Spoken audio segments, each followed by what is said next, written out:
Bonjour, à l'occasion des 4e et 5e étapes du Tour de France, je me trouve dans le Nord et j'embarque la commissaire Agathe Foucault qui est responsable de la sécurisation police du Tour.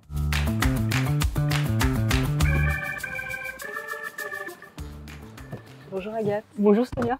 Agathe, tu es responsable de la sécurisation police du Tour de France. Est-ce que tu peux nous expliquer d'où est-ce que tu es partie cette année? On est parti de Copenhague au Danemark où on a fait 3 étapes et on a ensuite hier pris la route pour vous rejoindre aujourd'hui à Dunkerque. Combien de policiers sont mobilisés sur le Tour de France? Alors au total, il y a 5000 policiers.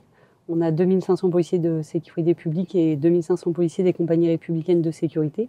Et plus spécifiquement pour la mission police, donc avec laquelle je vais voyager pendant 3 semaines, on s'occupe donc de la sécurisation de la caravane et du parcours des coureurs qui est emprunté donc tout le long du Tour. On est 12 policiers au total pour la mission police, 9 policiers à suivre totalement la caravane et 3 autres policiers qui assurent des missions de liaison au sein des villes départ et au sein du centre de coordination du Tour de France, donc avec les collaborateurs, l'organisateur et des autres forces de sécurité intérieure.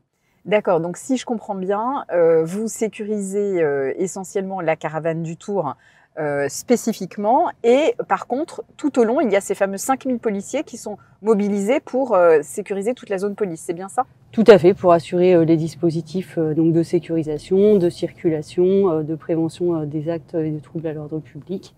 Donc nous, on s'inscrit vraiment en complémentarité des dispositifs des villes qui accueillent le Tour de France.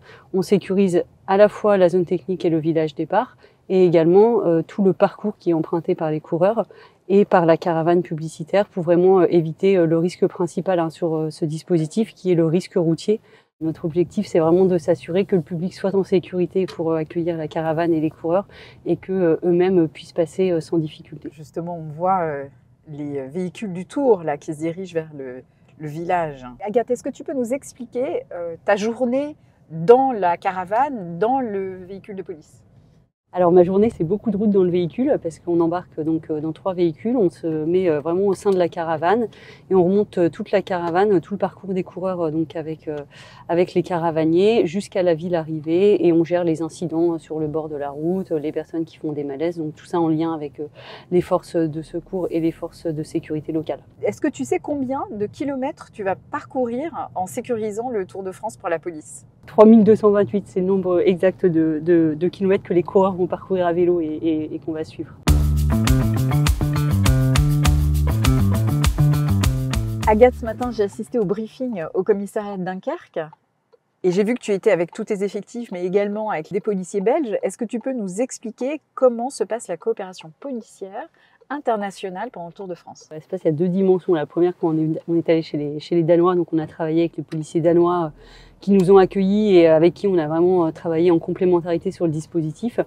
Et ensuite, pour le territoire national, donc en France, on a à la fois des policiers belges et des policiers néerlandais qui viennent, qui intègrent les patrouilles locales. Leur mission, c'est d'échanger avec les policiers locaux, de patrouiller avec eux, d'échanger également avec leurs compatriotes qui sont présents sur les différentes étapes et vraiment tout ça pour assurer une bonne sécurisation du Tour. Agathe, pourquoi tu as choisi de faire le Tour de France? J'ai demandé à faire le Tour parce que c'est un beau dispositif opérationnel. Ça permet de travailler avec des policiers qui viennent de partout en France et ça nous permet ensemble vraiment de parcourir la France qui est un beau pays et voilà, du nord au sud et également au Danemark on voit du pays. Le Tour de France, c'est aussi l'occasion de parler de recrutement parce que tu as également le Recrute Tour avec toi. C'est des effectifs qui sont dédiés au recrutement, à la formation, qui te suivent, c'est bien ça? Tout à fait, oui. Et tu sais qu'en ce moment, on est en pleine période de candidature pour le concours de gardien de la paix. Les candidatures se terminent au 22 juillet. Le jour de l'étape Castelnau-Cahors. Est-ce que tu sais combien de postes sont offerts cette année? 2500 postes. 2500 pour le concours gardien, effectivement, et 7000 en tout pour toute la filière police, toute filière confondue. On est ici dans le Nord et le Nord est quand même une région dans laquelle il y a beaucoup de candidatures pour le concours de gardien de la paix. Donc qu'est-ce que tu auras envie de leur dire pour s'inscrire? Qu'ils nous rejoignent, qu'ils s'engagent. La police, c'est un beau métier, ça permet de vivre de belles aventures comme le Tour de France. Agathe, sans grande surprise, je vais te déposer au village du Tour. J'imagine que tu es attendue. Merci Sonia. Effectivement, la journée commence. Au revoir Sonia.